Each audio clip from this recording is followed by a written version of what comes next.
বলের মিনিমাম মান কত হলে তোমার সরি এটা ন্যূনতম নয়, এর বলের ম্যাক্সিমাম মান সর্বোচ্চ মান কত হলে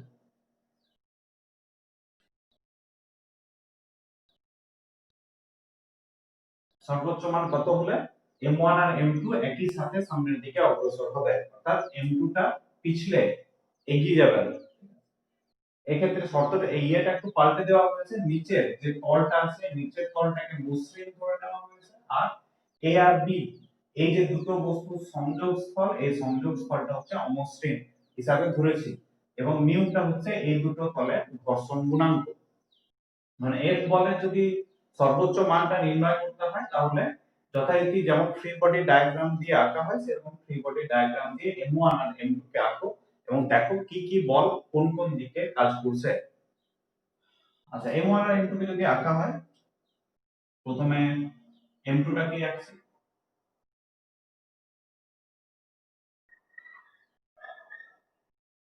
এটা হচ্ছে m2 ভরের বস্তুটা, আর নিচে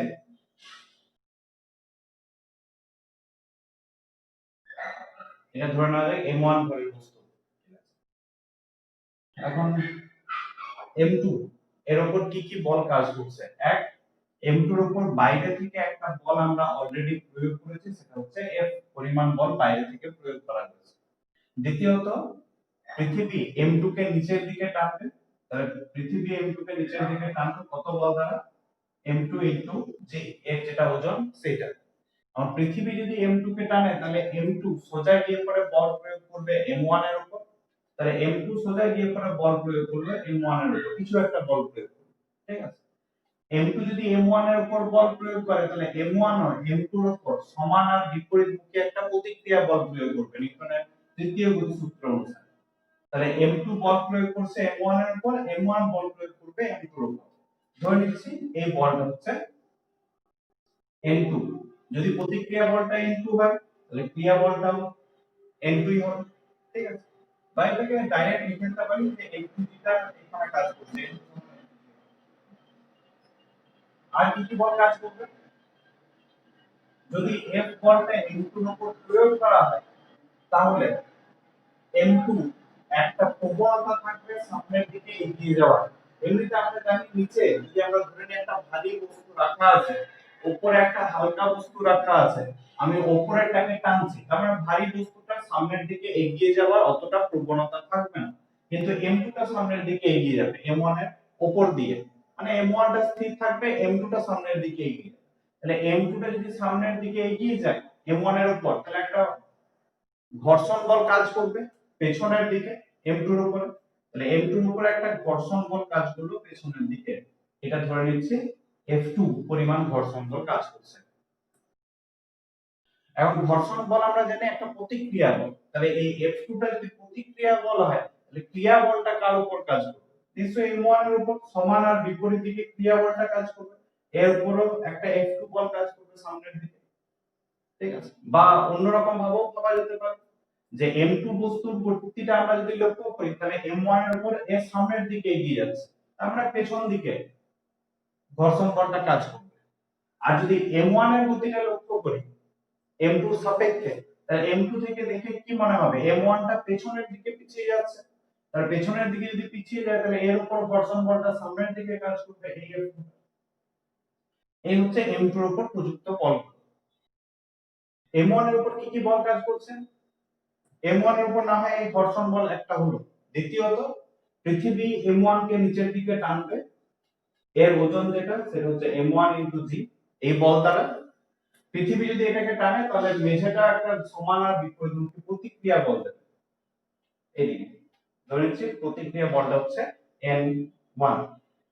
এই হচ্ছে বিভিন্ন ধরনের প্রযুক্ত বল। এবার এইগুলো থেকে তোমার এর বলের মানটা নির্ণয় করতে হবে। শর্ত একটা যে দুটো বস্তু A আর B যদি একই সাথে অগ্রসর হয়, একসাথে জয়েন্ট অবস্থাতে সামনের দিকে এগিয়ে যায়, তাহলে দুটো বস্তু একই ত্বরণ নিয়ে সামনের দিকে যাবে, অর্থাৎ B বস্তুটা যত ত্বরণ নিয়ে যাবে A বস্তুটা একই ত্বরণ নিয়ে। ধরে নিচ্ছি ত্বরণের মানটা m1 এদিকে যাচ্ছে A ত্বরণ নিয়ে, m2 ও ওই একই দিকে যাচ্ছে A ত্বরণ নিয়ে। তাহলে m2 বস্তুর গতি বিচার করলে কি সমীকরণ পাবো? M2 বস্তুর গতি বিচার করে দুখানা সমীকরণ পাবো। এক, এর গতিটা হচ্ছে সামনের দিকে এ ত্বরণ নিয়ে, তাহলে অতি অবশ্যই f টা গ্রেটার দ্যান f2, এই f টা f2 থেকে বেশি হবে। তাহলে লব্ধি বল কত? লব্ধি বল হবে f মাইনাস f2, এটা হচ্ছে লব্ধি বল। আচ্ছা, লব্ধি বল সমান ভর গুণিত ত্বরণ।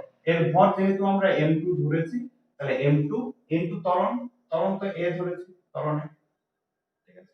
এটা এক নম্বর সমীকরণ নাম দিয়ে দিতে পারো, একটা সমীকরণ পাওয়া গেল।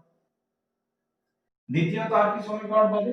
যেহেতু বস্তুটার উপর নিচে কোনো গতি নেই, সেহেতু নিশ্চয়ই উপর দিকে বল আর নিচের দিকে বলটা সমান হবে, অর্থাৎ n2 সমান হবে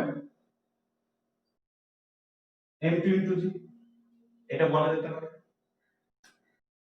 এটাকে 2 নম্বর সমীকরণ নাম দেওয়া যেতে পারে।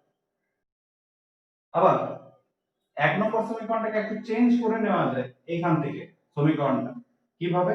f minus small f2, small f2 টা তো ঘর্ষণ বল, এর আগে ঘর্ষণ বলের ফর্মুলা হয়েছে f2 সমান হয় মিউ ইনটু n, এই টাইপের মিউ ইনটু n, লম্ব প্রতিক্রিয়া। লম্ব প্রতিক্রিয়া কত এই ক্ষেত্রে? লম্ব প্রতিক্রিয়া হচ্ছে n2, তাহলে f2 জায়গায় মিউ ইনটু n2 এটা বসিয়ে দেওয়া যেতে পারে, সমান হচ্ছে m2 ইনটু n। আবার 2 নম্বর সমীকরণে n2 টাও বার করে নিয়েছো, m2 ইনটু g, তাহলে n2 এর জায়গায় m2 ইনটু g এটাও বসানো যেতে পারে। তাহলে f minus mu into m2 into g সমান m2 ইনটু a। তাহলে এক নম্বর সমীকরণটা চেঞ্জ করতে করতে এই টাইপের একটা সমীকরণ পাওয়া গেল। এটাকে অন্য কোনো একটা সমীকরণ নাম দিয়ে দিতে পারো, এটা 3 নম্বর সমীকরণ। তাহলে এটা হচ্ছে m2 বস্তুর জন্য আলটিমেট যে সমীকরণটা পাওয়া গেল এইটি। এবার m1 বস্তুর গতিটা বিচার করো। এও কোন দিকে যাচ্ছে? এও তো যাচ্ছে সেই সামনের দিকে এ ত্বরণ নিয়ে। আচ্ছা, m1 এর ক্ষেত্রে যেহেতু গতিটা সামনের দিকে, আর সামনের দিকে একটাই মাত্র বল প্রযুক্ত হচ্ছে f2 টা, তাহলে এই বস্তুর গতি যদি বিচার করি কি সমীকরণ পাবো? সমীকরণ পাবো f2 সমান একটাই বল, f2 সমান ভর, বল সমান ভর গুণিত ত্বরণ, তাহলে m1 ইনটু a, এই সমীকরণ পাবো। আবার এটাকে যদি একটু চেঞ্জ করে নিই, f2 জায়গায় কি বসানো যেতে পারে? f2 জায়গায় মিউ ইনটু n2 বসানো যেতে পারে, ঠিক আছে। f2 জায়গায় মিউ ইনটু n2 সমান m1 ইনটু a, এটি। আর কি n2 এর মান তো পাওয়া গেছে, n2 এর মানটাও যদি বসিয়ে দাও তাহলে মিউ m2 ইনটু g সমান হচ্ছে m1 ইনটু a, এটি। এটা 4 নম্বর সমীকরণ নাম দিতে পারো, 4 নম্বর। এবার 3 আর 4 এই দুটো সমাধান করে f এর মানটা বের হবে। সমাধানটা খুব সহজ, এই দুটো সমাধান করে f টাকে বার করতে হবে, ঠিক আছে। f টাকে বার করা মানে তোমাকে এ কত ত্বরণ নিয়ে সামনের দিকে এগিয়ে যাচ্ছে এটা জানা নেই, সুতরাং দুটো সমীকরণ থেকে এটাকে অপনয়ন করতে হবে, এটাকে হাঁটাতে হবে, তারপর f সমান কিছু একটা বের হবে। সমাধানটা একটু নিজেরা করবে। পদ্ধতিটা বলে দিচ্ছি যে 3 নম্বর আর 4 নম্বর থেকে এটাকে অপনয়ন করতে হবে, এটাকে হাঁটিয়ে দিলে বেরিয়ে যাবে f এর মান। যে কোনো একটা সমীকরণ 4 নম্বর সমীকরণ থেকে এটাকে বার করো, এটাকে 3 নম্বর সমীকরণে বসিয়ে দাও, তাহলে f এর মান কত হবে বেরিয়ে যাবে, ঠিক আছে। এই হচ্ছে তোমার যে প্রবলেমটা বাকি ছিল সেই প্রবলেমটা।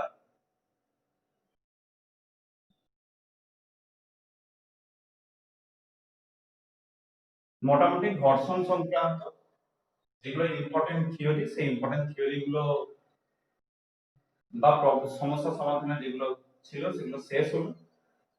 এরপর ছোট্ট টপিক বাকি আছে এই ক্ষেত্রে, সেটা হচ্ছে আবর্ত ঘর্ষণ বলে একটা ছোট্ট টপিক আছে, আবর্ত ঘর্ষণটা বাকি আছে, ঠিক আছে। আবর্ত আবর্ত ঘর্ষণে আসা যাক।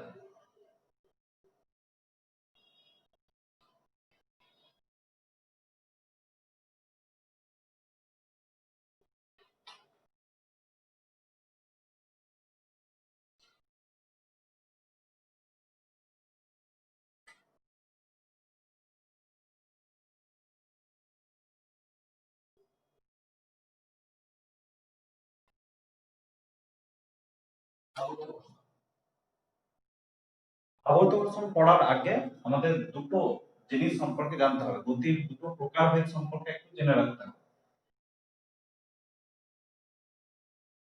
গতির প্রকারভেদ, গতির প্রকারভেদ এর আগে পড়া হয়েছে যদিও একমাত্রিক গতি চ্যাপ্টারে, কিন্তু এখানে গতির প্রকারভেদটা একটু অন্যরকম ভাবে দেখবো। দুটো বিশেষ ধরনের গতির কথা বলবো। সেই গতিটা হচ্ছে, একটা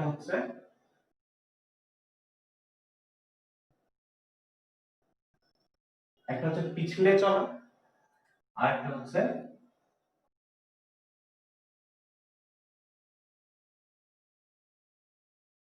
গড়িয়ে চলা। এই দু ধরনের গতি সম্পর্কে একটা সামান্য ধারণা থাকা দরকার। পিছলে যাওয়া আর গড়িয়ে যাওয়া, এই দুটোর মধ্যে কি তফাৎ আছে? দুটোই, পিছলে যাওয়া মানেও একটা বস্তু সামনের দিকে এগোবে, গড়িয়ে যাওয়া মানেও একটা বস্তু সামনের দিকে এগোবে, কিন্তু দুটোর মধ্যে কিছু তফাৎ আছে। কিরকম তফাৎ? পিছলে যাওয়া বলতে আমরা কি বোঝাই, কি বুঝি? পিছলে যাওয়া মানে হচ্ছে, যদি আমরা ধরে নিই যে এই হচ্ছে একটা মেঝে, মেঝে আছে, মেঝের উপর একটা বস্তুকে নামানো আছে, ঠিক আছে, এবং বস্তুটাকে হয় সামনের দিকে ঠেলে দেওয়া হলো, এদিকে একটা বল প্রয়োগ করে বস্তুটাকে ঠেলে দেওয়া হলো, কিংবা ধরে নেওয়া যায় এইদিকে কোনো একটা সুতো ধরে বস্তুটাকে টানা হচ্ছে, ঠিক আছে। যদি ঠেলে দেওয়া হয় বা টানা হয়, যাই কিছু করা হোক না কেন, বস্তুটা আস্তে আস্তে সামনের দিকে অগ্রসর হবে, বস্তুটার গতিটা হবে সামনের দিকে। এই গতির ক্ষেত্রে বিশেষ যেটা লক্ষণীয় সেটা হচ্ছে বস্তুর যেটা নিচের তল, বস্তুর যেটা নিচের তল সেটা সব সময়ের জন্যই এই মেঝেটার সাথে সংস্পর্শে থাকবে, ঠিক আছে। এমনটা নয় এই তলটা উপরে উঠে যাবে বা অন্য কিছু, নিচের তলটা সব সময়ের জন্য মেঝেটার সাথে সংস্পর্শে থাকবে। যেমন একটা চেয়ারকে যদি আমরা ঠেলে ঠেলে নিয়ে যাই, তাহলে চেয়ারের যে চারটে পা, চারটে পায়ের নিচের পোরশনটা সব সময় মেঝের সাথে গায়ে লেগে থাকবে। এই ধরনের গতিকে বলা হচ্ছে পিছলে চলা। পিছলে চলা মানে বস্তুর কোনো একটা তল সব সময়ের জন্য মেঝের সাথে সংস্পর্শে থাকবে, এটা হচ্ছে পিছলে চলা। গড়িয়ে চলাটা কি?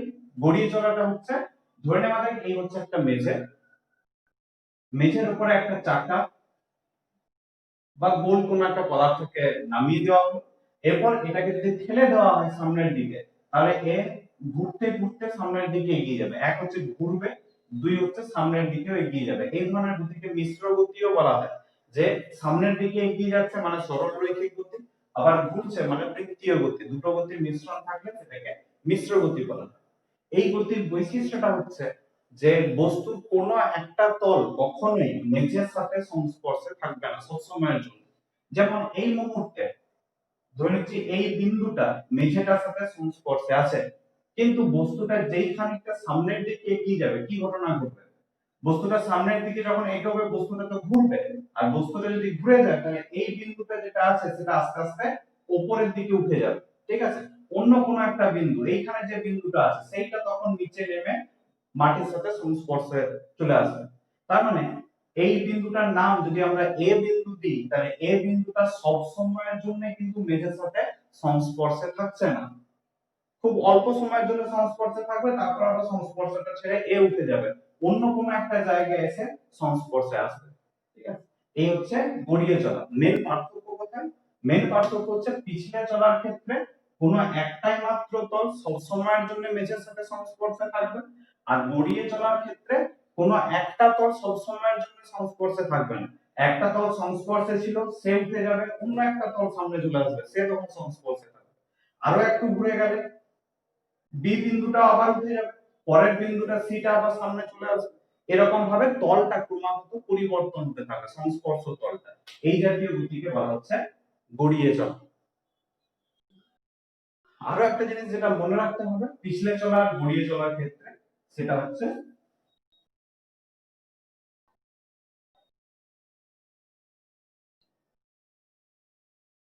যদি অনুভূমিক দিক বরাবর গতিটা আমরা বিচার করি, অনুভূমিক দিক মানে মাটির সাথে সমান্তরালে গতিটা আমরা বিচার করি, তাহলে গড়িয়ে, সরি, পিছলে চলার ক্ষেত্রে মেঝে, মেঝেটা কি? মেঝেটা কিন্তু স্থির। এখন এর উপরে আমরা একটা বস্তু রেখেছি, এর উপর একটা বস্তু রেখেছি, এবং এটাকে সামনের দিকে কিংবা পেছনের দিকে ঠেলে নিয়ে যাওয়া হবে, ঠেলা হবে কিংবা টানা হবে, যাই হোক ধরে নিচ্ছি বস্তুটার গতি হবে এই সাইডে, বস্তুটার গতি হচ্ছে এইদিকে। তাহলে বস্তুর নিচে কোনো একটা বিন্দুর কথা যদি আমরা ভাবি, এই স্থির মেঝেটা কি দেখবে, এই বিন্দুটাকে গতিশীল দেখবে নাকি স্থির দেখবে?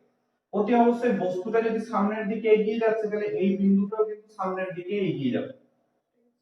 তাহলে পিছলে চলার ক্ষেত্রে সংস্পর্শের যে দুটো বিন্দু আছে, মেঝের কোনো একটা বিন্দু আর বস্তুর কোনো একটা বিন্দুর কথা যদি বিচার করি, তাহলে মেঝের বিন্দুর সাপেক্ষে বস্তুর তলটা কিন্তু সামনের দিকে গতিশীল, অর্থাৎ এই দুটোর মধ্যে একটা আপেক্ষিক গতি থাকবে। একটা স্থির আছে একটা গতিশীল আছে, তার মানে দুটোর মধ্যে নিশ্চয়ই একটা আপেক্ষিক গতি থাকবে, ঠিক আছে? কিন্তু গড়িয়ে চলার ক্ষেত্রে যদি আমরা অনুভূমিক গতিটা বিচার করি, মানে মাটির তল বরাবর গতিটা বিচার করি, তাহলে কি লিখতে হবে? এই একটা চাকা ধরে নিচ্ছি আছে, চাকাটা মেঝের উপর নামানো আছে, চাকাটা আস্তে আস্তে ঘুরবে এবং সামনের দিকে এগিয়ে যাবে। যদি চাকাটা আস্তে আস্তে ঘুরে এবং সামনের দিকে এগিয়ে যায়, তাহলে সর্বনিম্ন বিন্দুটা কত হবে? এ, এই বিন্দুটা, এই বিন্দুটা এই মুহূর্তে মাটির সাথে সংস্পর্শে আছে বা মেঝের সাথে সংস্পর্শে আছে। খানিক সময় পরে কি হবে, এই বিন্দুটা উপরে উঠে যাবে, অন্য কোন একটা বিন্দু সামনের দিকে চলে আসবে, ঠিক আছে? এই ক্ষেত্রে যদি গড়িয়ে চলা গতি হয়, গড়িয়ে গড়িয়ে চলে, তাহলে মেঝের কোন একটা বিন্দু সাপেক্ষে যে দুটো বিন্দু সংস্পর্শে আছে, এই বিন্দুটার সাপেক্ষে এই বিন্দুটা কিন্তু স্থির অবস্থায় আছে। এই কিন্তু সামনের দিকেও যাচ্ছে না, পেছনের দিকেও যাচ্ছে না, এ খানিক সময় পরে উপরে উঠে যাবে, উপরে উঠে যাবে, কিন্তু না পেছন দিকে যাবে না সামনের দিকে যাবে। সুতরাং অনুভূমিক দিকে কোনো গতি নেই মেঝের কোনো একটা বিন্দু সাপেক্ষে এই বিন্দুটা। তাহলে অনুভূমিক গতি যদি বিচার করি, তাহলে গড়িয়ে চলার ক্ষেত্রে দুটো স্পর্শ কিন্তু একটা আরেকটার সাপেক্ষে স্থির। এটা একটু মনে রাখবে, কারণ কিছু কিছু অঙ্ক করার ক্ষেত্রে এটা কাজে লাগবে, যে গড়িয়ে চলার ক্ষেত্রে যে দুটো বিন্দু একটা একটাকে স্পর্শ করে থাকে সেই দুটো কিন্তু আপেক্ষিকভাবে স্থির, একটার সাপেক্ষে অন্যটাকে স্থির বলে ধরা হয় অনুভূমিক গতি যদি বিচার করি। আবারও বলছি, এমন মাথায় আসতে পারে কি করে স্থির হলো? স্থির হলো এই সেন্সে যদি অনুভূমিক গতিকে বিচার করি তবে স্থির, না তো এর উপর দিকে উঠে যাবে। উল্লম্ব গতির সাপেক্ষে কিন্তু স্থির নয়, ঠিক আছে? অনুভূমিক গতির সাপেক্ষে এই দুটো বিন্দু একটা একটা সাপেক্ষে স্থির থাকে। তাহলে এটা একটু মনে রাখবেন যে গড়িয়ে চলার ক্ষেত্রে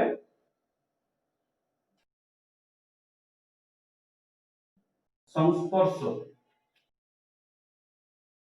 বিন্দু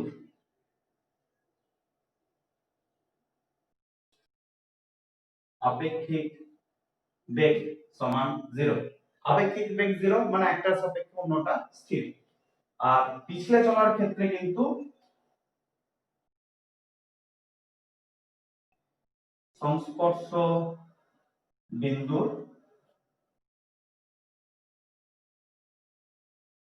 আপেক্ষিক বেগটা এটা 0 হবে না, নট ইকুয়ালস টু 0। কিছু একটা বেগের সামনের দিকে এগিয়ে যাবে, কিন্তু এই ক্ষেত্রে আপেক্ষিক বেগটা 0 হবে। এটা একটু খেয়াল রাখবেন। এরপর আসবে আবর্ত ঘর্ষণে। আবর্ত ঘর্ষণ বলতে কি বোঝায়? আবর্ত ঘর্ষণ বলতে বোঝায় এই যে গড়িয়ে চলার ক্ষেত্রে যে ঘর্ষণ বলটা কাজ করে সেটাকে আমরা আবর্ত ঘর্ষণ বলবো। আর পিছলে চলার ক্ষেত্রে যে ঘর্ষণ বলটা কাজ করে সেটা অলরেডি আমরা পড়ে ফেলেছি। এর আগে যা কিছু পড়া হয়েছে সেটা হচ্ছে এই পিছলে চলা গতির জন্য ঘর্ষণ, আর আবর্ত ঘর্ষণটা হচ্ছে গড়িয়ে চলা গতির ক্ষেত্রে। দুটোর মধ্যে পার্থক্যটা কি? দুটোর মধ্যে পার্থক্যটা হচ্ছে পিছলে চলার ক্ষেত্রে যেহেতু সংস্পর্শ তলটার কোনো পরিবর্তন ঘটে না, একটাই তল বরাবর আরেকটা তলের সাথে সংস্পর্শে থাকবে, তাহলে এই ক্ষেত্রে ঘর্ষণ বলের মানটা অনেক বেশি হয়। কেন বেশি হয়? আর দুটো তল যদি একটা একটা সংস্পর্শে থাকে সব সময় এবং একটা সাপেক্ষে আরেকটা সামনের দিকে এগিয়ে যায়, তাহলে কি হবে? এই যে কন্টাক্ট পয়েন্টটা, যে খাঁজগুলো একটা আরেকটার সাথে লেগেছিল সেগুলো দৃঢ়ভাবে আবদ্ধ হতে পারবে, ঠিক আছে? ফলে এখানে ঘর্ষণ বলটা বেশি হয়। আর যদি এটা ঘুরে যায়, ঘুরতে থাকে, তাহলে কি ঘটনা ঘটবে? ঘুরতে থাকলে যেটা হবে সেটা হচ্ছে এই টাইপের, যদি সংস্পর্শ জায়গাটা একটু বড় করে দেখা হয়, যে জায়গাটা স্পর্শ করে আছে কেমন দেখাবে? এটা তো একটা বৃত্তাকার জিনিস চাকার মতো। তাহলে রাফলি আঁকছি, যে খাঁজগুলো এরকম ভাবে থাকবে, এটা হচ্ছে একটা বড় চাকা ধরে নিতে পারো, খাঁজটা এরকম আছে। আর মেঝেরও খাঁজ থাকবে এরকম এরকম, এটা হচ্ছে মেঝের খাঁজগুলো, মেঝের। এখন এই চাকাটা যদি ঘুরতে থাকে তাহলে আগের বারে সংঘর্ষের ঘর্ষণ বলে উৎপত্তির যে কারণ বলা হয়েছিল এক্ষেত্রে কিন্তু একটু অন্যরকম হয়ে যাবে। চাকাটা যদি ঘুরে, ধরে নিচ্ছে এই সাইড থেকে এই সাইডে চাকাটা ঘুরছে, তাহলে এই যে উপরের খাঁজটা আমরা দেখতে পাচ্ছি, উপরের খাঁজটা কিন্তু মেঝের সাথে কোনো রকম কোনো সংস্পর্শ ছিল না। কোনটা সংস্পর্শে আছে? এই দুটো খাঁজ দেখো সংস্পর্শে আছে, আর কোনো খাঁজ কিন্তু সংস্পর্শে নেই। এখন যখন বস্তুটা সামনের দিকে ঘুরছে তখন এই খাঁজটা এসে বসে যাবে এইখানে, আর বাকি খাঁজগুলো তখন আস্তে আস্তে কি হবে, উপরের দিকে উঠে যাবে, আর এইগুলোর সাথে কোনো সংস্পর্শ থাকবে না। যেহেতু সংস্পর্শ হওয়াটা বা খাঁজগুলো বরাবর পরিবর্তিত হচ্ছে, তাই এখানে ঘর্ষণ বলের মানটা অনেক কম হয়, কারণ এখানে সংঘর্ষের সম্ভাবনাটা একটু কমে যায়, সংঘর্ষ ঘটা। আগে কি বলা হয়েছিল যে উপরে একটা বস্তু ছিল এরকম, তার খাঁজ কাটা ছিল, নিচে একটা টেবিলের খাঁজগুলো এরকম এরকম। এখন বস্তুটাকে যদি সামনের দিকে আমরা এগিয়ে নিয়ে যেতে চাই, তখন কি হবে, একটা খাঁজ আরেকটা খাঁজকে গিয়ে পরে সরাসরি ধাক্কা দেবে, সংঘর্ষ ঘটাবে। কিন্তু এই ক্ষেত্রে ওই জাতীয় সামনে সংঘর্ষ ঘটানোর সম্ভাবনা নেই, এই খাঁজটা এসে পরে পরের খাঁজে বসে যাবে আর এই খাঁজটা উঠে যাবে, তখন সংঘর্ষের সম্ভাবনাটা কমে যাচ্ছে। সংঘর্ষের সম্ভাবনা যদি কমে যায় তাহলে ঘর্ষণ বলটা অনেকটা পরিমাণে কমে যাবে। তাই আবর্ত ঘর্ষণের মানটা তোমার পিছলে চলা ঘর্ষণের ক্ষেত্রে থেকে তুলনামূলকভাবে অনেক কম হয়। তাই একটা বস্তুকে গড়িয়ে গড়িয়ে নিয়ে যাওয়াটা অনেক সুবিধাজনক ঠেলে নিয়ে যাওয়ার থেকে। এই চাকাটাকে যদি তোমাকে বলা হতো চাকাটা ধরে টেনে নিয়ে যেতে, এটা গড়াবে না, না গড়িয়ে টেনে টেনে নিয়ে যেতে হবে, তাহলে চাকাটাকে নিয়ে যাওয়া অনেক কষ্টকর হতো, ঠিক আছে। কিন্তু গড়িয়ে নিয়ে যাওয়াটা অনেক সুবিধাজনক, কারণ হচ্ছে এর ঘর্ষণ বলটা অত্যন্ত কম। এখন আবর্ত ঘর্ষণ সৃষ্টির পেছনে কিছু কারণ আছে, সেই কারণগুলো একটু জাস্ট জেনে রাখো। আচ্ছা দেখো, আমরা জানি যে প্রকৃতিতে যত সমস্ত বস্তু বা পদার্থগুলো পাওয়া যায় প্রত্যেকটাই একদম কোনোটাই প্রকৃতপক্ষে দৃঢ় বস্তু নয়, প্রত্যেকটা বস্তুর কিছু না কিছু নমনীয়তা আছে। এখন এই নমনীয়তার কথা যদি বিচার করা হয়, ধরে নেওয়া যায় এই হচ্ছে রাস্তা, ঠিক আছে, রাস্তার উপর একটা চাকা আছে, রাবারের তৈরি বা অন্য কোনো জাতীয় পদার্থ দ্বারা তৈরি, রাবার জাতীয় পদার্থ দ্বারা তৈরি একটা চাকা রাস্তার উপর দিয়ে গড়িয়ে যাবে। কারণ আমরা জানি যে রাস্তাটা তুলনামূলকভাবে শক্ত, আর রাবারের চাকা যদি হয় রবারের, তাহলে চাকাটা হচ্ছে তুলনামূলকভাবে একটু নমনীয়। সেক্ষেত্রে কি ঘটনা ঘটবে, যখন চাকাটা এই রাস্তার সাথে সংস্পর্শে থাকবে, যে জায়গাটা সংস্পর্শে আছে সেই জায়গাটা কি হবে, এই চাকাটার ওজনের জন্য নিচের পোরশনটা খানিকটা থেতলে যাবে। থেতলে যাবে বলতে এরকম একটা অবস্থার সৃষ্টি হবে, যে এরকম চাকাটা ছিল, এই নিচের জায়গাটা খানিকটা থেতলে গেল। নিচের জায়গাটায় যদি খানিকটা থেতলে যায় তাহলে এই বেশ খানিকটা জায়গা জুড়ে চাকাটা মাটির সাথে সংস্পর্শে থাকতে পারবে, আর এর বেশ খানিকটা ভারী, ভারীর জন্য খানিকটা চাপ পড়বে, চাপের জন্য যেহেতু রাবারটা নমনীয় সেহেতু চাকাটাই খানিকটা থেতলে যাবে, এতটা হয়তো থেতলে যাবে না, আর খানিকটা কম থেতলে যাবে, কিন্তু এরকম খানিকটা চেপতে যাবে, ঠিক আছে। ফলে বেশ খানিকটা সংস্পর্শ তল বেড়ে গেল, এই যে সংস্পর্শ তলের ক্ষেত্রফলটা বাড়ছে এটাই হচ্ছে ঘর্ষণ বলটা সৃষ্টির কারণ। বা অন্যরকম হতে পারে যে এই চাকাটাকে রবারের চাকা হিসেবে না ভেবে যদি আমরা লোহার চাকা হিসেবে ভেবে নিই, এটা বেশ শক্তপোক্ত লোহা দ্বারা তৈরি, তাই লোহার তুলনায় পিচ রাস্তাটা অনেকটা নমনীয়। এটা রবারের চাকা ছিল, তাই পিচ রাস্তার তুলনায় রবারটা নমনীয়, তাই রবারের চাকাটা থেতলে গেছে। এখন যদি এটা লোহার চাকা হয়, তাহলে লোহার চাকার তুলনায় কিন্তু পিচ রাস্তাটা নমনীয়, সেক্ষেত্রে কি ঘটনা ঘটবে, সেক্ষেত্রে ধরে নিচ্ছি এই চাকাটা হচ্ছে লোহার চাকা, এটা কোন একটা মেঝের উপর নামানো আছে বা রাস্তার উপর নামানো আছে। এখন লোহার চাকা এতটাই ভারী যে ও নিজে না চেপতে গিয়ে রাস্তাটাকে খানিকটা থেতলে দেবে, আর রাস্তার ভেতরে খানিকটা জায়গা জুড়ে ও ঢুকে পড়বে, রাস্তাটা তখন এরকম অবস্থা দাঁড়াবে যে চাকাটা ভেতরে বসে গেছে, রাস্তাটা খানিকটা থিতলে গেছে, তাহলে সংস্পর্শ তলের ক্ষেত্রফলটা বেশ খানিকটা বেড়ে যাচ্ছে। এই যে ক্ষেত্রফলটা বেড়ে যাচ্ছে, এটাই হচ্ছে তোমার আবর্ত ঘর্ষণ সৃষ্টির প্রকৃত কারণ। আর একটা জিনিস মনে রাখবে যে আবর্ত ঘর্ষণের মানটা চল ঘর্ষণের থেকে বা পিছলে চলা জাতীয় ঘর্ষণের থেকে অনেক কম হয়, তাই একটা বস্তুকে গড়িয়ে নিয়ে যাওয়াটা অনেক সুবিধাজনক। এইটুকু মনে রাখলে চলবে। এই চ্যাপ্টারটা শেষ, এখানে পড়ার মতো আর কিছু নেই। আর নিজেরা যেটা করবে সেটা হচ্ছে ঘর্ষণের সুবিধা আর অসুবিধা, ঘর্ষণ বল যে আছে এর জন্য আমাদের কি কি সুবিধা হয় আর অসুবিধার সম্মুখীন কি কি হতে হয়, এটা বই থেকে।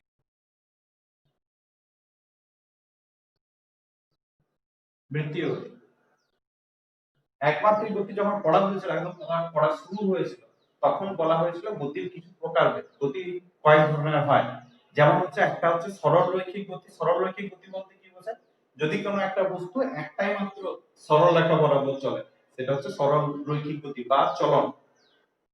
এটা চলন ছাড়া আরো দু ধরনের গতি হয়, একটা হচ্ছে বৃত্তীয় গতি, একটা হচ্ছে ঘূর্ণন গতি। বৃত্তীয় গতি আর ঘূর্ণন গতি দুটোই তখন পড়া হয়েছে। বৃত্তীয় গতি বলতে কি বোঝায়? বৃত্তীয় গতি হচ্ছে কোন একটা বস্তু যদি একটা বৃত্তাকার পথ বরাবর ঘুরে, তাহলে তার গতিটা হচ্ছে বৃত্তীয় গতি। যেমন সূর্যের চারিদিকে পৃথিবী ঘুরছে, যদিও পথটা বৃত্তাকার নয়, কিন্তু যদি আমরা ধরে নিই যে বৃত্তাকার পথেই ঘুরছে, তাহলে পৃথিবীর এই সূর্যের চারিদিকে গতিটা হচ্ছে বৃত্তীয় গতি। আরেকটা ছিল ঘূর্ণন গতি। ঘূর্ণন গতি কি? ঘূর্ণন গতি হচ্ছে একটা বস্তু যদি এক জায়গাতে দাঁড়িয়ে থেকে ঘুরতে শুরু করে, যেমন ফ্যানটা এক জায়গাতে বাঁধা আছে কিন্তু ঘুরছে, তাহলে এটা হচ্ছে ঘূর্ণন গতি। লাটিমের গতি, সেটাও ঘূর্ণন গতি।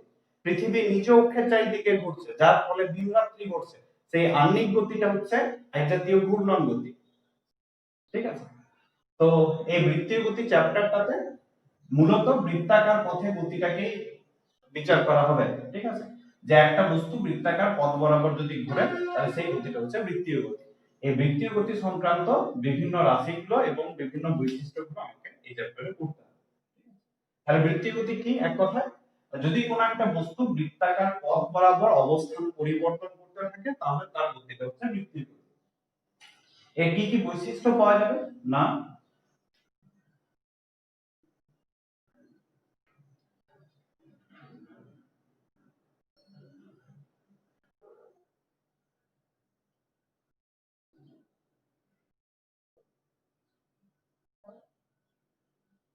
আচ্ছা, মোটামুটি ধরে নেওয়া যাক এটা একটা বৃত্ত, এই তার কেন্দ্র। বৃত্তীয় গতির মেন বৈশিষ্ট্য কি? না, এর পথটা হবে বৃত্তাকার। পথ হচ্ছে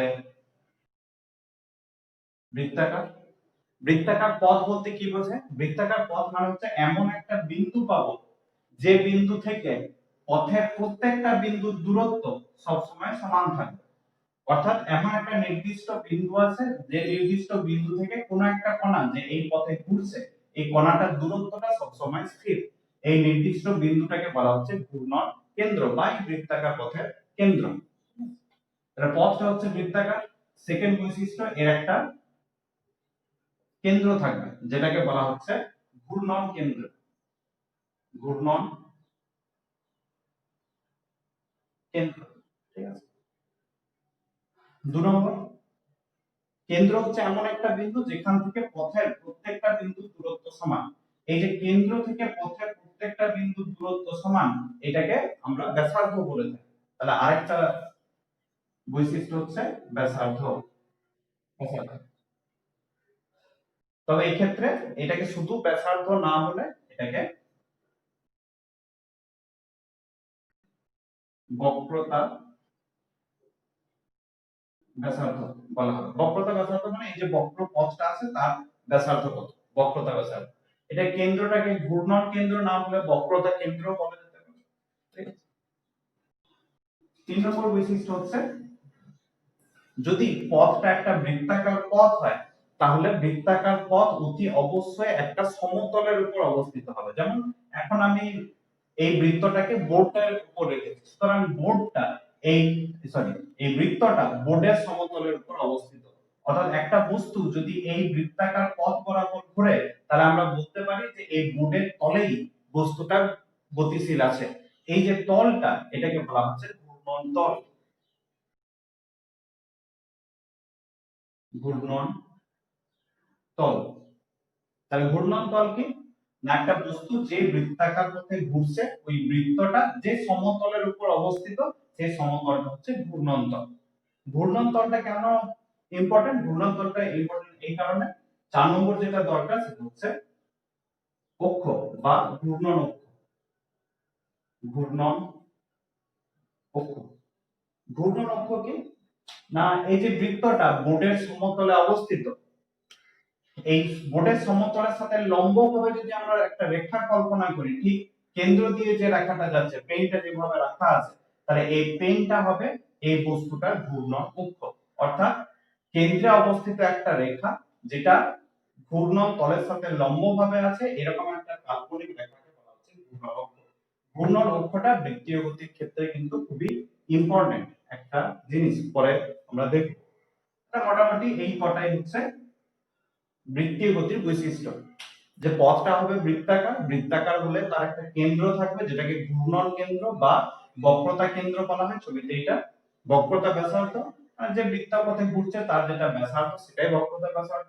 ঘূর্ণন তল, বৃত্তটা প্রতি অবস্থায় একটা সমতলের উপর অবস্থিত হবে, সেই সমতলটা হচ্ছে ঘূর্ণন তল। আর অক্ষ কি? অক্ষ হচ্ছে একটা কাল্পনিক রেখা যেটা কেন্দ্রের মধ্য দিয়ে যাবে আর বৃত্তটা যে তলে অবস্থিত সেই তলের সাথে লম্বভাবে থাকবে। যেভাবে পেনটাকে আমি রেখেছি এটা হচ্ছে ঘূর্ণন তল। এখন আসা যাক বৃত্তীয় গতির মেন জায়গায় বলতে। মেন জায়গায় বলতে আসার আগে একটা কথা বলে দিই, তাহলে তোমার সুবিধা হবে। সেটা হচ্ছে এই বৃত্তীয় গতি আর একমাত্রিক গতি দুটো চ্যাপ্টার হচ্ছে সেম, একদম হুবহু একই চ্যাপ্টার।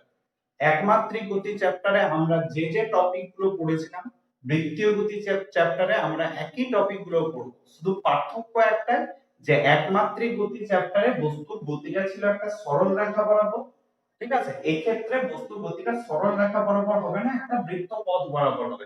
এইটুকু মাত্র তফাৎ, আর কিছু তফাৎ নেই, ঠিক আছে? পথটাই কেবল মাত্র আলাদা, বাকি সমস্ত টপিকগুলো একই। কি কি টপিক পড়েছিলাম ওখানে? একমাত্রিক গতি একদম শুরুতেই পড়া হয়েছিল নির্দেশতন্ত্র, এখানেও আমরা প্রথমে নির্দেশতন্ত্র পড়ব। দ্বিতীয় পড়া হয়েছিল কি? একমাত্রিক গতিতে দূরত্ব, সরণ, ঠিক আছে? সরণ পড়া হয়েছে। একমাত্রিক গতির ক্ষেত্রে সরণ কি জিনিস? না প্রাথমিক অবস্থান অন্তিম অবস্থান একটা রেখা দিয়ে যোগ করলে সেই সরলরেখাটাই হচ্ছে সরণ। এই ক্ষেত্রেও আমরা সরণ করব। ওইখানে বেগ পড়া হয়েছিল রৈখিক গতির ক্ষেত্রে, এক্ষেত্রেও বেগ পড়বো। ওখানে ত্বরণ পড়া হয়েছিল, এখানেও ত্বরণ পড়বো। একই একই টপিক গুলো এই ক্ষেত্রে পড়া হবে। তাই একমাত্রিক গতির সাথে যদি একটু তুলনা করে ভেবে নাও, তাহলে পুরো জিনিসটা বুঝতে অনেকটা সুবিধা হয়ে যাবে, ঠিক আছে? তাহলে এখন প্রথম ফার্স্ট টপিকে আসা যাক। ওই একমাত্রিক গতি চ্যাপ্টারে যেটা পড়েছিলাম নির্দেশতন্ত্র, এক্ষেত্রেও বৃত্তীয় গতিতে আমাদের একটা নির্দেশতন্ত্র লাগবে। তাহলে বৃত্তীয় গতিতে নির্দেশতন্ত্রতে আসা যাক।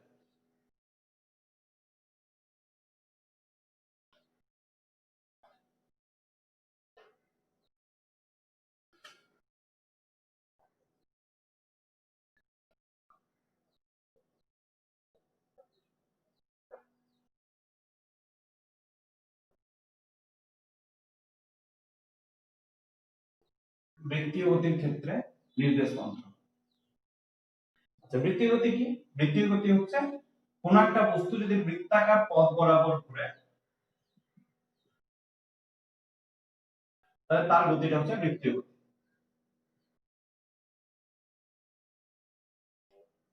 ধরে নেওয়া যায় এটা হচ্ছে একটা বৃত্ত বানাবো, ঠিক আছে? একটা বস্তু এই বৃত্তাকার পথ বরাবর ঘুরছে, কোন একটা টাইমে বস্তুটা এইখানে আছে, এদিক থেকে এইদিকে ঘুরছে বলে ধরে নিচ্ছি, এই সাইডে অ্যান্টি ক্লকওয়াইজ ডিরেকশনে ঘুরছে, ঠিক আছে? এই হচ্ছে তার কেন্দ্র, এখানে কেন্দ্রটা আছে। কোন একটা টাইমে ঘুরতে ঘুরতে বস্তুটা ধরে নিচ্ছে এইখানে অবস্থিত, এখানে চলে আসছে, পি বিন্দুতে চলে আসছে, ঠিক আছে? এখন আমরা পড়তে চাইছি নির্দেশতন্ত্র। নির্দেশতন্ত্র বলতে কি বোঝায়? নির্দেশতন্ত্র কাকে বলে? এর কাজটাই বা কি? নির্দেশতন্ত্রের কাজ হচ্ছে যেখান থেকে আমরা বস্তুর গতিটা লক্ষ্য করি, বিচার করি, সেটাকে বলা হয় নির্দেশতন্ত্র। যেমন পৃথিবী থেকে সূর্যকে দেখছি পূর্ব দিকে উঠছে, পশ্চিম দিকে যাচ্ছে, পূর্ব থেকে পশ্চিমে একটা গতি আছে, তাহলে এটা হচ্ছে পৃথিবীটা নির্দেশতন্ত্র। বাসের ভেতরে আসো, সাইডের গাছপালাগুলোকে গতিশীল বলে মনে হচ্ছে, সেখানে বাসটা হচ্ছে নির্দেশতন্ত্র। তাই নির্দেশতন্ত্র হচ্ছে এমন একটা জায়গা যেখান থেকে আমরা অন্য বস্তুর গতিটা বিচার করি। এখন এই নির্দেশতন্ত্রের প্রকারভেদগুলো পড়া হয়েছে। নির্দেশতন্ত্র কত ধরনের হয়? নির্দেশতন্ত্র মূলত যা পড়া হয়েছিল তিন ধরনের: একমাত্রিক ওয়ান ডাইমেনশনাল, আরেকটা হয় দ্বিমাত্রিক টু ডাইমেনশনাল, আরেকটা হয় ত্রিমাত্রিক থ্রি ডাইমেনশনাল। এই তিন ধরনের মোটামুটি কার্টেসীয় নির্দেশতন্ত্র, এটা ছাড়াও পোলার গোলীয় নির্দেশতন্ত্র আছে, অনেক নির্দেশতন্ত্র আছে। এই তিনটা আমাদের মেন পড়ার বিষয়। একমাত্রিক নির্দেশতন্ত্রটা কখন কাজে লাগে? না, যদি কোনো একটা বস্তু একটাই মাত্র সরল রেখা বরাবর গতিশীল হয় তখন তার অবস্থান বোঝাতে একমাত্রিক নির্দেশতন্ত্র কাজে লাগে। এসবগুলো হয়ে গেছে। দ্বিমাত্রিক নির্দেশতন্ত্র কোথায় কাজে লাগে? যদি কোনো একটা বস্তু একটা সমতল বরাবর গতিশীল হয়, সমতলের উপর গতিশীল থাকে, তাহলে সেটা দ্বিমাত্রিক নির্দেশতন্ত্র কাজে লাগবে অবস্থানটা বোঝাতে। ত্রিমাত্রিক কোথায়? যদি কোনো একটা বস্তু আয়তন, এই ঘরের মধ্যে একটা মাছি ঘোরাফেরা করছে, তার অবস্থানটা যদি আমাদেরকে বোঝাতে হয়, ত্রিমাত্রিক নির্দেশতন্ত্র কাজে লাগবে। তো আমরা এখানে পড়ছি একটা বৃত্তীয় গতি। বৃত্তীয় গতিতে তাহলে কোন নির্দেশতন্ত্রটা আমাদের কাজে লাগবে? বৃত্তীয় গতি একটা বৃত্ত, এটা একটা সমতলের উপর অবস্থিত হবে। বৃত্তটা বোর্ডের উপর আকার হয়েছে মানে বোর্ডের তলের উপর অবস্থিত হবে। তাহলে কোন একটা টাইমে যদি বস্তুর অবস্থানটা বোঝাতে হয় সঠিকভাবে, তাহলে কোন নির্দেশতন্ত্রটা কাজে লাগবে? অতি অবশ্যই এক্ষেত্রে দ্বিমাত্রিক নির্দেশতন্ত্রটা সবথেকে বেশি কাজে লাগবে। দ্বিমাত্রিক নির্দেশতন্ত্র, কারণ দ্বিমাত্রিক নির্দেশতন্ত্র কোথায় কাজে লাগে? যদি একটা বস্তু একটা সমতলের উপর ঘোরাফেরা করে, এক্ষেত্রে বস্তুটা সমতলের উপরেই ঘোরাফেরা করছে বোর্ডের তলে, তাহলে দ্বিমাত্রিক নির্দেশতন্ত্র কাজে লাগবে। বৃত্তীয় গতির ক্ষেত্রে নির্দেশতন্ত্র বোঝাতে মূলত দ্বিমাত্রিক নির্দেশতন্ত্রটাকেই বোঝায়। এখন দ্বিমাত্রিক নির্দেশতন্ত্রের সাহায্যে কিভাবে আমরা অবস্থানটাকে নির্দেশ করব? এখন এটাকে যদি বৃত্তের কেন্দ্র হিসাবে ভেবে নিই, তাহলে এই ক্ষেত্রে দ্বিমাত্রিক নির্দেশতন্ত্রটা মোটামুটি আমরা এরকম ভাবে আঁকবো যে দুটো অক্ষের x আর y অক্ষ আছে, যেটা ছেদ বিন্দু সেটা হচ্ছে বৃত্তটার কেন্দ্র। অর্থাৎ x অক্ষটা আমরা মোটামুটি অনুভূমিক ভাবে ধরে নেব, এটা হচ্ছে x অক্ষ, y অক্ষটা উল্লম্ব দিকে ধরে নেব।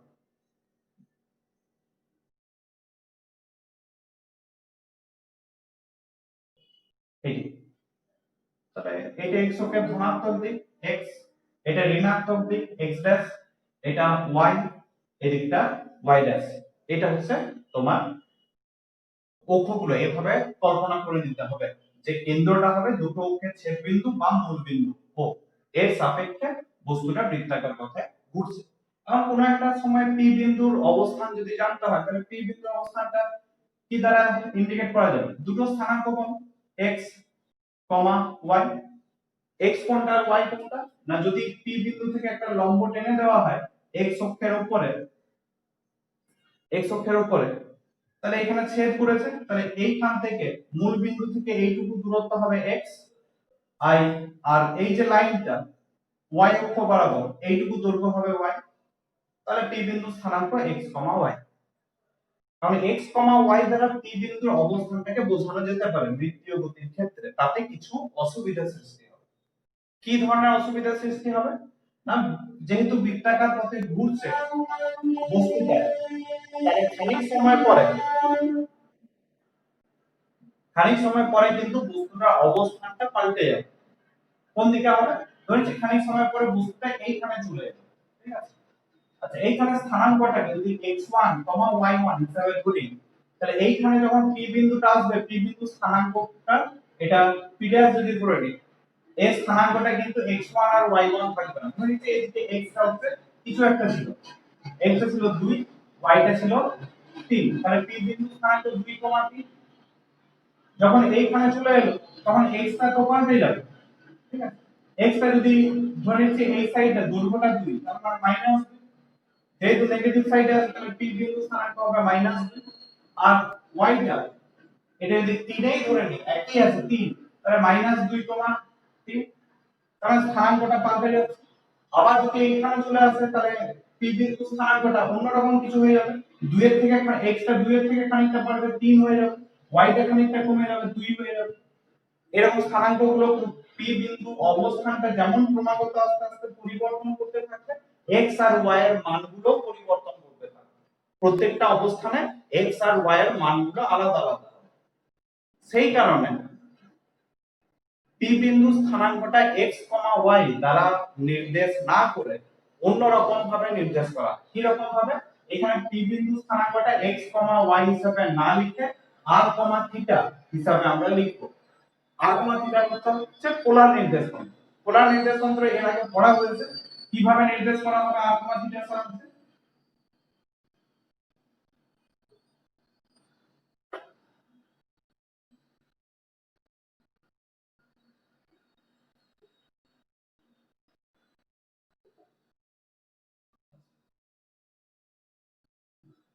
পি বিন্দুর অবস্থান এইখানে, আর থিটা, আর কোনটা না মূল বিন্দু ও থেকে যদি পি বিন্দুটা আমরা যোগ করে দিই, পি বিন্দুটা যোগ করে দিলাম, তাহলে এই দূরত্বটা হচ্ছে আর। থিটা কোনটা? থিটা হচ্ছে ধনাত্মক x অক্ষের সাথে যতটা কোণ করবে সেই কোণটা হচ্ছে থিটা। তাহলে এই ক্ষেত্রে পি বিন্দু স্থানাঙ্ক হবে আর, থিটা। আর, থিটা দ্বারা ইন্ডিকেট করলে আমাদের সুবিধা কি হবে? ধরে নিচ্ছি পি বিন্দুর অবস্থানটা পাল্টে গেছে, এইখানে চলে এসেছে পি বিন্দুটা। তাহলে মূল বিন্দুর সাথে এটা যোগ করলাম, এই দূরত্বটা হচ্ছে আর। থিটা কোনটা? ধনাত্মক x অক্ষের সাথে যতটা কোণ করবে এটা থিটা। এই ক্ষেত্রে পি বিন্দু স্থানাঙ্কটাকে আর, এটা ধরে নিচ্ছি থিটা ড্যাশ, থিটা ড্যাশ, কারণ থিটার মানটা অনেকটা বেড়ে গেছে, থিটা ড্যাশ। এইভাবে পি বিন্দুটা যদি ক্রমাগত অবস্থান পরিবর্তন করতে থাকে, তাহলে আর, থিটার মধ্যে এই আর বলে রাশিটা কোন রকম কোনো পরিবর্তন হবে না, কারণ আরটা তো ব্যাসার্ধ। বৃত্ত বিন্দুটা যেখানেই থাকুক না কেন ব্যাসার্ধ সবসময় একই থাকবে। তাহলে আরটা সবসময় একই আছে, শুধুমাত্র যেটা পরিবর্তন করছে সেটা হচ্ছে এই থিটাটার পরিবর্তন। থিটার মানটা কখনো কম হবে কখনো বেশি হবে। তার মানে পি বিন্দুর অবস্থানটা নির্দেশ করতে গেলে আমাকে আরটা যেহেতু চেঞ্জ করছে না, সেহেতু আলাদা করে বলার কোনো প্রয়োজন নেই। শুধুমাত্র থিটাটা বললেই পি বিন্দুর অবস্থানটা বোঝানো যাবে যে পি বিন্দুটা 30 ডিগ্রি কোণে আছে। তাহলে আমরা x অক্ষের সাথে 30 ডিগ্রি কোণ দেখে নেব, সেই বরাবর একটা রেখা টানবো, তাহলে এটাই পি বিন্দুর অবস্থান। আরটাকে বলার আলাদা করে কোনো প্রয়োজন নেই। ঠিক আছে? তাই বৃত্তীয় গতির ক্ষেত্রে যদি কোনো একটা বিন্দুর অবস্থান নির্দেশ করতে হয় তাহলে দ্বিমাত্রিক নির্দেশ তন্ত্র তো লাগবে, কিন্তু সেটা হচ্ছে পোলার নির্দেশ তন্ত্র। পোলার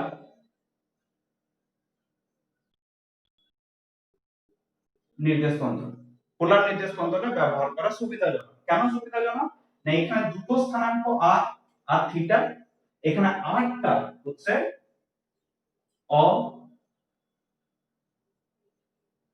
অপরিবর্তিত থাকে, আর এর মানের কোনো পরিবর্তন হয় না, তাই আলাদা করে আরটাকে বলার কোনো প্রয়োজন নেই।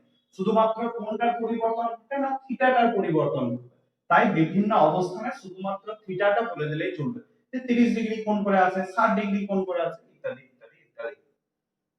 তাই একটাই মাত্র স্থানাঙ্ক দ্বারা এই ক্ষেত্রে বস্তুর অবস্থানটাকে বোঝানো যাবে। ঠিক আছে? দ্বিতীয় স্থানাঙ্কটা খুব একটা বেশি প্রয়োজন পড়বে না, তাই এটা একমাত্রিক নির্দেশ তন্ত্রের মতোই। কেন একমাত্রিক নির্দেশ তন্ত্রের মতোই? কারণ একমাত্রিক নির্দেশ তন্ত্রে তো একটাই মাত্র স্থানাঙ্ক লাগতো। ঠিক আছে? এই ক্ষেত্রে যদিও দুটো স্থানাঙ্ক লাগবে, কিন্তু এই আরটাকে ইন্ডিকেট করার প্রয়োজন নেই, শুধু থিটাটাকে ইন্ডিকেট করলেই বলে দেওয়া যাবে।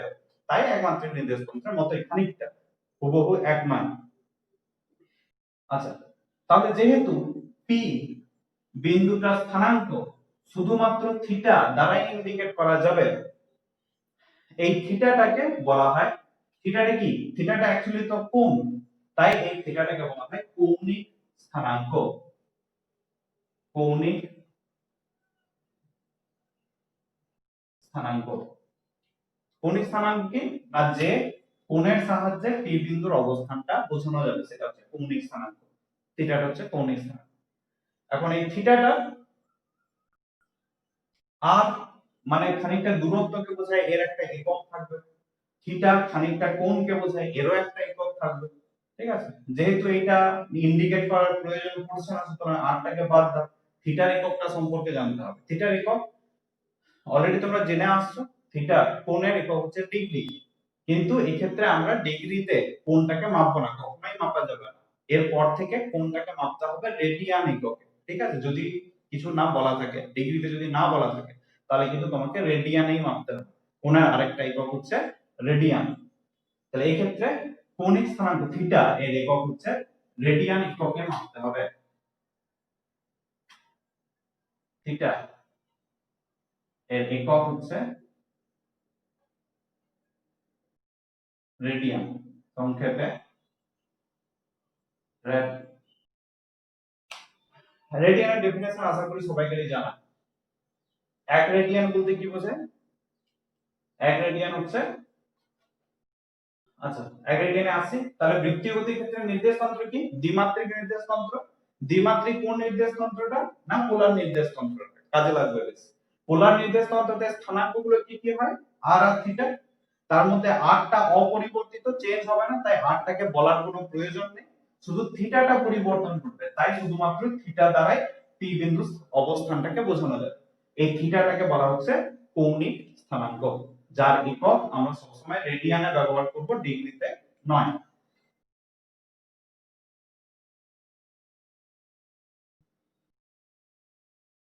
আচ্ছা এক রেডিয়ান বলতে কি বোঝায়? ধরে নেওয়া যাক এই হচ্ছে একটা বৃত্ত, বৃত্তাকার পথ, এইটার কেন্দ্র, ব্যাসার্ধটা কিছু একটা ধরে নিচ্ছি, ব্যাসার্ধটা হচ্ছে 3 মিটার ব্যাসার্ধ। এক রেডিয়ান বলতে কি বোঝায়? এই যে বক্র পথটা আছে এইখান থেকে শুরু করে যদি আমরা 3 মিটার ব্যাসার্ধের সমান, হচ্ছে এইখান থেকে এতটুকু হচ্ছে 3 মিটার ব্যাসার্ধ যতটা, ঠিক এই বক্র পথটার দৈর্ঘ্য হচ্ছে 3 মিটার। তাহলে এই 3 মিটার দৈর্ঘ্যে যদি একটা বৃত্তচাপ নিয়ে নিই, তাহলে এই বৃত্তচাপটা কেন্দ্রে যতটা কোণ উৎপন্ন করবে এটা হচ্ছে 1 রেডিয়ান। 1 রেডিয়ান। তার মানে বৃত্তের সমান বৃত্ত, সরি ব্যাসার্ধের সমান বৃত্তচাপ কেন্দ্রে যতটা কোণ উৎপন্ন করে সেটা হচ্ছে 1 রেডিয়ান। তাহলে টোটাল কতটা কোণ উৎপন্ন করবে আমাদের? টোটাল যদি এইখান থেকে শুরু করি এক পাক ঘুরে আসি, তাহলে এমনিতে আমরা জানি 360 ডিগ্রি, সেটা রেডিয়ানে করলে হবে 2 পাই রেডিয়ান, তাই তো? তাহলে এই ক্ষেত্রে মোট কোণ সমান হচ্ছে 2 পাই রেডিয়ান। এক পাক ঘোরা মানে হচ্ছে 2 পাই রেডিয়ান। আচ্ছা এক পাক যদি আমরা ঘুরি তাহলে কতটা পথ আমরা হাঁটবো?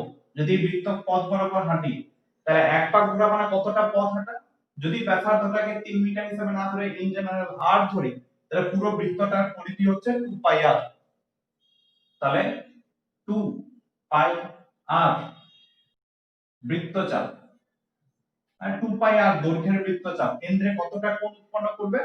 নিশ্চয়ই 2 পাই রেডিয়ান। বৃত্তচাপ কেন্দ্রে 2 পাই রেডিয়ান কোণ উৎপন্ন করে। ঠিক আছে, তাহলে এখন যদি ঐকিক নিয়মে আসি তাহলে একক দৈর্ঘ্যের বৃত্তচাপ কেন্দ্রে কতটা কোণ উৎপন্ন করবে? 2 পাই ডিভাইড বাই 2 পাই এত রেডিয়ান কোণ উৎপন্ন করবে একক দৈর্ঘ্যের। এখন যে কোনো দৈর্ঘ্যের একটা যদি বৃত্তচাপের কথা ভেবে নিই, ধরে নেওয়া যাক এই হচ্ছে একটা বৃত্ত যার ব্যাসার্ধ হচ্ছে r, যে কোনো দৈর্ঘ্যের এইখান থেকে এত দূর পর্যন্ত দৈর্ঘ্যটা ধরে নিচ্ছি s, s দৈর্ঘ্যের একটা বৃত্তচাপ কেন্দ্রে কতটা কোণ উৎপন্ন করেছে?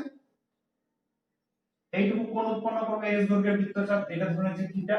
ঠিক আছে, তাহলে s বৃত্তচাপ কেন্দ্রে কতটা কোণ উৎপন্ন করবে? ঐকিক নিয়ম অনুসারে 2 পাই s ডিভাইড বাই 2 পাই r, s টা জাস্ট গুণ হবে, সরি 2 পাই কাটা গেল, তাহলে s বাই r এত রেডিয়ান কোণ উৎপন্ন করবে।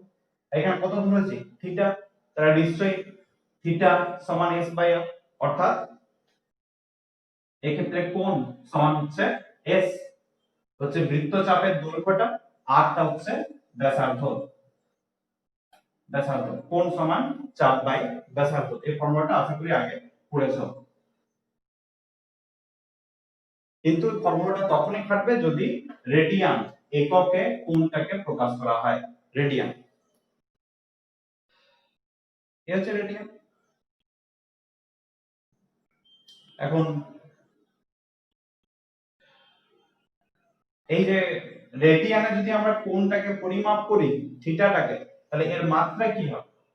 থিটা এর মাত্রা সমান কোণ সমান কি চাপ বাই ব্যাসার্ধ রেডিয়ানে মাত্রা চাপ মানে খানিকটা দৈর্ঘ্যকে বোঝায় দৈর্ঘ্যের মাত্রা হচ্ছে l ব্যাসার্ধ এটাও খানিকটা দৈর্ঘ্যকে বোঝায় এরও মাত্রা হচ্ছে l তাহলে দুটো একটা থেকে ক্যান্সেল করে মাত্রাটা হয়ে যাবে 1 মানে এর কোনো মাত্রা নেই তাহলে কৌণিক স্থানাঙ্ক হচ্ছে এমন একটা রাশি যার কোনো মাত্রা নেই মাত্রাহীন কিন্তু এর একটা একক আছে এককটা হচ্ছে রেডিয়ান তাহলে থিটাটা হচ্ছে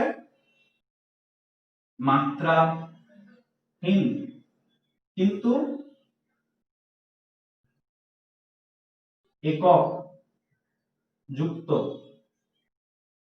রাশি এর একটা একক আছে কিন্তু কোনো মাত্রা নেই অনেক সময় শর্ট কোশ্চেন আছে এমন একটা রাশির নাম করো যার একক আছে কিন্তু মাত্রা নেই সেটা হচ্ছে এই কৌণিক স্থানাঙ্ক থিটা এককটা হচ্ছে রেডিয়ান কিন্তু এর কোনো মাত্রা থাকবে না যেহেতু চাপ বাই ব্যাসার্ধ ফর্মুলাটা এটা হচ্ছে কৌণিক স্থানাঙ্কের একক আর এই গেল তোমাদের একমাত্রিক নির্দেশতন্ত্রতে একমাত্রিক গতিতে আমরা নির্দেশতন্ত্র পড়েছিলাম বৃত্তীয় গতির ক্ষেত্রেও নির্দেশতন্ত্রটা এই জাতীয় হবে পোলার নির্দেশতন্ত্র এবং শুধু থিটাটা কৌণিক স্থানাঙ্কটা কাজে লাগবে নামগুলো একটু মনে রাখবে থিটাটাকে কৌণিক স্থানাঙ্ক বলা হয় এরপর যেটাতে আসবো একমাত্রিক গতিতে তুলনামূলকভাবে পড়া যায় তাহলে বুঝতে অনেকটা সুবিধা হবে